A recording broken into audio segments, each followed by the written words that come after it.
Maria Marongi, faccio parte dello studio Giaccardi Associati e mi occupo di comunicazione e marketing da 12 anni e da 5 anni sono innamorata del web e quindi sono diventata una consulente di web marketing. Ho partecipato con grande piacere a questa giornata a Tag Sardegna Camp con un intervento appunto sulla ricerca wedding, dove abbiamo parlato un po' dei portali della promozione turistica che usa i social media anche per promuovere, diciamo, il territorio.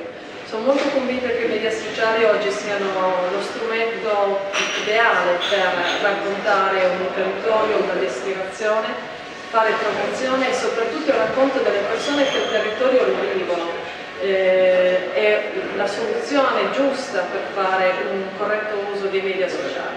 Io sono fermamente convinta che Facebook, Twitter o altri social network non debbano essere usati come canali tradizionali di vendita.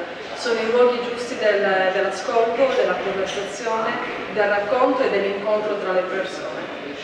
Questa esperienza qua, iniziata con Tag Sardegna, secondo me è un modello vincente. Credo che Tag Sardegna abbia adesso bisogno di risorse, di una piattaforma tecnologica per continuare a promuovere il racconto di una Sardegna che può davvero emozionare. Grazie.